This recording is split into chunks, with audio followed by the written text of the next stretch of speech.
sunnah Nabi SAW atau mempelajari kehidupan Nabi itu, di antara manfaatnya adalah membuktikan cinta kita kepada Allah Subhanahu wa taala. Nah, di antara para sahabat Nabi ketika beramal itu orientasinya biasanya dua. Satu, ada orang yang ketika beribadah itu, alhamdulillah, dia tidak peduli dengan surga dan neraka. Kalau tadi kan kita masih melihat ya, surganya bersama siapa, di taman surga, ataukah di surga seluas langit dan bumi. Yang paling tinggi tingkatannya nomor satu itu, dia tidak peduli mau masuk surga, silahkan, karena rahmat Allah. Masuk neraka pun saya ridho. Yang penting apa? Ada puncak di antara amalan itu, nomor satu adalah punya cita-cita karena cinta dengan Allah, ingin menatapnya di akhirat nanti. Jadi ada seorang di antara kita, atau di antara para sahabat dulu salafus saleh, yang beramalnya itu orientasinya memang karena ingin melihat Allah, tidak ada yang lain. Saya beri ilustrasi begini, maaf. Ada dia setiap hari selalu ada sosok yang memberikan kita makanan, kirim uang pada kita. Kalau kita sakit dikirimkan dokter, kalau kita ada salah diberikan solusinya dalam hidup. Tapi sosoknya tidak pernah bertemu dengan kita. Kira-kira mau tidak kita bertemu dengannya? Sekarang begini, kalau diundang kira-kira jam 7 mau bertemu sosoknya, datang jam berapa? 5:30, yang benar. Subuh jam berapa tadi? 4:30. Diundang 4:30, datangnya jam 6. Diundang 4:30, datangnya jam 5:30. Padahal kita mengaku kita ingin bertemu dengannya, gitu kan? Nah, ada orang yang beramalnya itu dia tidak peduli masuk surga mau yang paling atas, mau yang paling bawah. Yang penting saya bisa melihat Allah. Lihat Al-Kahf, surat ke-18 ayat 110. Ada orang yang saking cintanya dengan Allah, dia itu orientasi amalnya hanya ingin bertemu dengan Allah saja. Waman kana yarju liqa'a rabbih falyamal amalan shalihan wa la yusyrik bi ibadati rabbih ahada. Siapa yang nanti ingin bertemu dengan Allah, maka kerjakan amal-amal yang baik dan jangan musyrik kepada Allah Subhanahu wa taala. Lihat, di dunianya ingin bertemu, begitu bertemu di akhirat, wujuhu yauma idzin nadhirah ila rabbiha nadhirah. Wujuhu yauma idzin nadhirah ila rabbiha nadhirah. Jadi saya ingin sampaikan yang pertama, manfaat belajar sunnah Nabi SAW. Yang pertama adalah menampakkan bukti cinta kita kepada Allah Subhanahu wa taala. Oke, itu yang pertama. Yang kedua, mari kita teruskan dulu.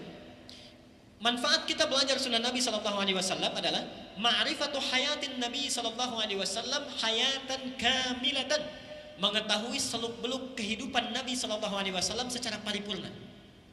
Mengetahui seluk-beluk kehidupan Nabi SAW secara paripurna.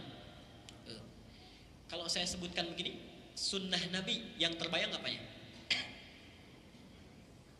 Kebanyakan kita yang kalau disebutkan sunnah Nabi, yang terbayang itu ibadah ritualnya. Bagaimana sholatnya sesuai Nabi, gitu kan?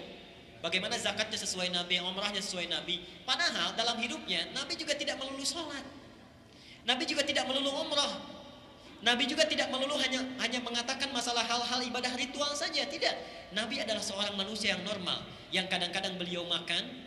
Nah, dengan kita mempelajari sunnah Nabi, kita belajar bagaimana cara makan Nabi SAW.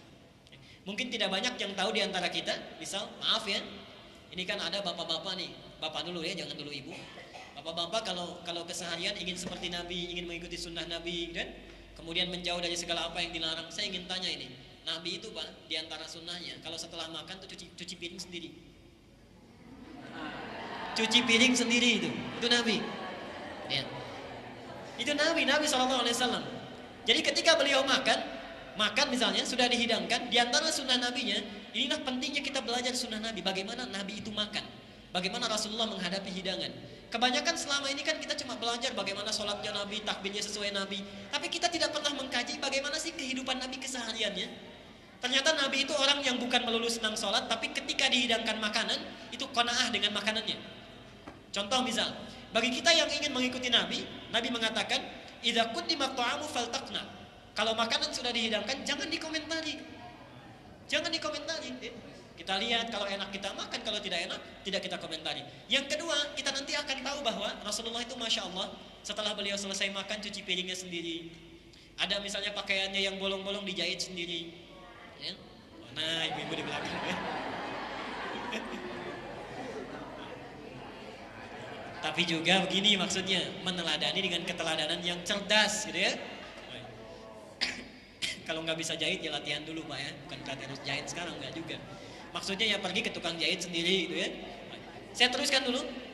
Yang ketiga juga sebelum sampai pada poin selanjutnya, bagaimana menikmati hidup itu dengan indah. Mungkin begini kita lihat ya, Nabi dan istrinya Aisyah radhiyallahu anha ketika menjalani hidup itu sebagai manusia yang normal. Kadang-kadang nonton bulan, Aisyah nggak kelihatan diangkat oleh Nabi. Kadang-kadang balap lari berdua gitu ya. Kadang Nabi yang unggul, kadang-kadang Aisyah yang unggul. Jadi ada sunnah Nabi, hal-hal lain yang dalam kehidupan yang normal yang bisa kita teladani. Kalau zaman Nabi dulu nonton gulat misalnya, sekarang kita bisa jalan-jalan. Waktu-waktu senggang antara misalnya waktu libur, bapak bisa bawa keluarganya menonton sesuatu yang baik, bisa liburan, lihat sesuatu yang indah yang baik. Itu bagian dari sunnah Nabi, ambil nilainya. Baik. Yuk kita teruskan dulu. Kemudian yang ketiga, manfaat belajar sunnah Nabi SAW, ma'rifatus sunnah wal bid'ah. Mengetahui mana yang sunnah, mana yang bid'ah, itu penting. Karena sekarang saya lihat, mohon maaf ini ya, sebagian ikhwah kita itu tidak bisa membedakan mana yang bid'ah, mana yang bukan bid'ah. Mana yang sunnah, mana yang bukan sunnah. Itu lain. Ada istilah-istilah yang harus kita pelajari yang spesifik menerangkan perbedaan di antara keduanya. Ada kasus yang sangat luar biasa, ini agak menggelitik tapi juga salah total. Misal begini, kemarin di Bilangan Galaksi, salah satu masjid, itu ada kasus yang disampaikan.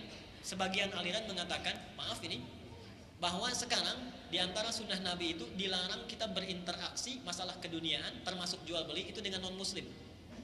Tidak boleh berinteraksi jual beli dengan non muslim, harus dengan orang Islam saja. Ya, haram hukumnya. Nah sekarang aliran ini diantaranya pengikutnya itu nggak bisa hidup. Ingin ke Saudi Arabia saja, bekerja di sana, mengejar gaji gitu kan, kejar di sana. Bayangannya bahwa interaksi itu tidak boleh dilakukan kecuali harus dengan orang Islam. Saya sampaikan dengan ringan sekali, ya Bapak ke Saudi pakai apa? Pakai pesawat, pesawatnya buatan siapa? Ya kan? Pakai bis ke bandaranya buatan siapa gitu? Apa mungkin jalan kaki? Kan tidak begitu. Jadi ada sunnah-sunnah yang terkait dengan ibadah, ada sunnah-sunnah yang terkait dengan kehidupan, tapi juga ada hal-hal kehidupan yang normal yang perlu kita bangun bukan hanya dengan orang Islam saja. Misal begini, maaf ya, sunnah Nabi yang terkait dengan al-alaqah al-insaniyah, hubungan kemanusiaan. Kita masak ya, kita punya tetangga kita yang satu non muslim, yang satu muslim. Begitu kita masak sup, misalnya, maaf masak sup, baunya kecium sama yang non muslim, dikasih gak? Masa? Kadang-kadang tetangga banjir aja nggak kita tolongin ya, kita liatin ya. Nah, saya mohon maaf ini saya menghimbau kepada Bapak Ibu sekalian, kalau kita ingin belajar sunnah Nabi jangan setengah-setengah. Kemarin tuh waktu kebanjiran itu ada perasaan kesal Bapak Ibu. Coba bayangkan ya, maaf ini, kalau tetangga sakit rumah besar, mungkin nggak nengok, nggak tahu wajar. Tapi kalau Allah sudah mengirimkan bencana, musibah misalnya di hadapan matanya, melihat saudaranya menderita, ada seorang ibu bawa anak dengan ayahnya jalan tergopoh-gopoh, ini masih sempat-sempatnya menyuting, memvideokan. Ya. Seharusnya dia bisa tahu apa yang bisa didahulukan, diprioritaskan.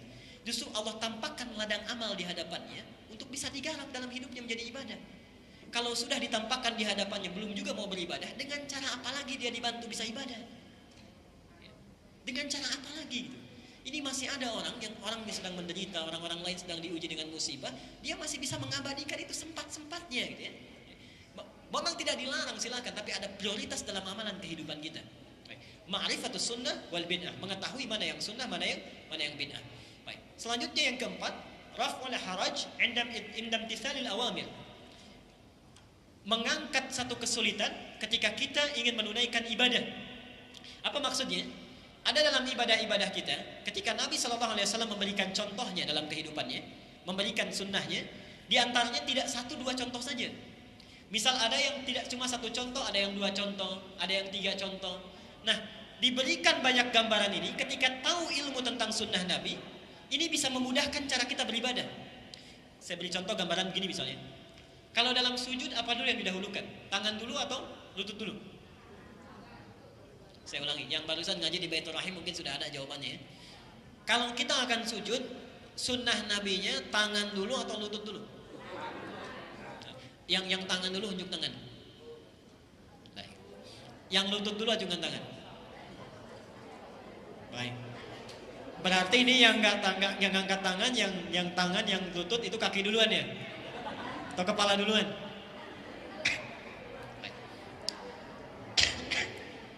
Mari kita lihat ya. Kalau yang tangan dulu itu ada di hadisnya Sunan Abu Daud. Nomor hadis 841. Itu dalilnya. Sunan Abu Daud nomor hadis 841. Kalau yang lutut duluan itu sama persis di kitab yang sama. Abu Daud nomor hadis 714 dan 838. Jadi sebetulnya baik tangan dulu ataupun lutut dulu itu ada dalilnya. Baik ya? Ada tuntunannya dari Nabi dan dua-duanya itu sahih, diriwayatkan oleh orang yang sama, Abu Hurairah. Diriwayatkan oleh sahabat bernama Abu Hurairah. Biasanya, maaf, yuk kita lihat ya gambarannya. Biasanya orang yang tidak tahu apakah tangan dulu ataukah lutut dulu, atau menemukan salah satu hadis saja, yang tidak tahu dengan prinsip sunnah Nabi, pada akhirnya memilih salah satu, tapi karena belum mendapatkan keterangan yang lainnya, muncul potensi keributan di masyarakat. Oke? Oh ini nggak benar, yang benar ini tangan dulu, oh tidak, yang benar itu lutut dulu. Padahal dua-duanya pun ada. Nanti kita lihat. Hadisnya diriwayatkan oleh Abu Hurairah.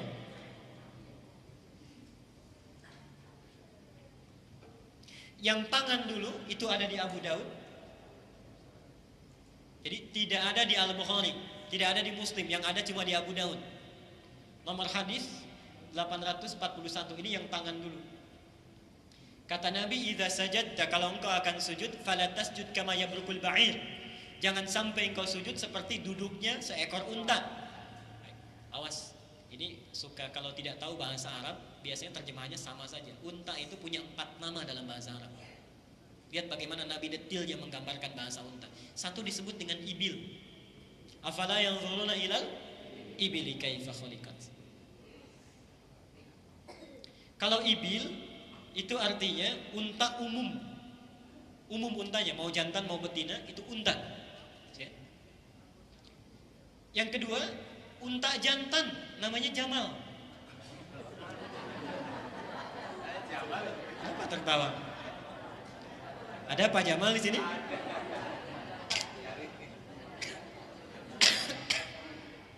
Kalau itu bukan Jamal, yang itu namanya Jamal. Beda, lain. Kalau Jamal begini, itu namanya unta jantan. Tapi kalau Jamal begini, ini namanya ganteng. Oh, ganteng gitu ya. Jadi selama ini sudah 50 tahun baru tahu artinya ganteng. Awas, ada Jamal, ada Jamil, itu lain. Kalau Jamal itu sifatnya. Kalau Jamil itu orangnya. Jadi kalau sifatnya sudah dimiliki oleh orangnya, berubah namanya dari Jamal menjadi Jamil. Perempuannya namanya Jamilah. Ini Jamal, ada Jamil. Kalau unta begini pendek, Jamal. Hatta yalijal jamalu fi sambil khil. Yang ketiga, namanya Naqah. Di surat Asy-Syams, Naqatallahi wa suqiyaha fakadzabuhu faqaruha. Naqah. Naqah ini namanya unta betina. Unta betina. Yang terakhir namanya ba'irun, al-ba'ir atau al-bighal. Kadang disebut ba'ir, kadang bighal. Wal bighala wal an'am. Ba'ir itu adalah unta tunggangan. Jadi unta yang ditunggangi atau unta yang biasanya atasnya disimpan di atasnya itu misalnya barang-barang dagangan. Itu namanya ba'ir. Nah, di hadis itu yang disebutkan bukan yang ini, tapi ba'irun, unta tunggangan. Bapak Ibu tahu nggak kalau unta tunggangan itu duduknya seperti apa? Kalau unta tunggangan duduk, itu biasanya ditekuk dulu depannya. Depannya ditekuk, biasanya lebih kecil, lebih kurus yang depannya. Ditekuk, baru kemudian dia duduk dengan santai. Nah, hadis yang pertama, nomor hadis 841 mengatakan, jangan duduk seperti unta, kan? Kemudian waliyadha yadaihi qabla rukbatayhi, dahulukan tangannya sebelum lututnya. Itu hadis yang pertama. Yang kedua, masih di Abu Daud, nomor hadis 714 dan 838. Justru di hadis ini meminta mendahulukan lutut dulu baru tangan. Unik ya? Di sini tangan dulu kemudian lutut, di sini lutut dulu baru tangan. Ternyata di antara hikmahnya tadi, memahami sunnah Nabi secara komprehensif ini, kalau sudah tahu dua-duanya, ternyata hikmahnya Nabi ingin memberi kemudahan kita dalam beribadah, dalam sujud. Ada orang yang ketika sujud itu, ketika sujud dia tidak mampu mendahulukan lututnya dulu, bisa dengan tangannya. Ada yang begitu. Jadi ketika sujud dia dahulukan tangannya, baru kemudian lututnya. Ada yang tidak bisa dengan kedua tangannya dulu, bisanya lututnya dulu, silahkan. Yang keliru itu yang kepalanya duluan, itu yang salah. Tapi kesalahan utamanya sebetulnya, kesalahan utamanya itu salah dalam membaca hadis. Sebetulnya ketika Nabi mengatakan ini, Nabi tidak ingin sedang mengatakan, bukan ingin mengatakan tangan duluan, kaki duluan, bukan. Nabi ingin mengatakan jangan seperti unta sujudnya. Unta itu ketika digambarkan lewat hadis ini bahasanya menggunakan fi'il mudhari, yabruk. Dalam gramatikal bahasa Arab, yabruk ini, fi'il mudhari ini menunjukkan lidilalati 'alal hay'ah, menunjukkan kepada cara. Unta itu kalau duduk santai sekali. Coba kalau Bapak Ibu perhatikan ya, ada unta tunggangan mau duduk, dia tekuk dulu satu. Bukannya sambil senyum-senyum kan?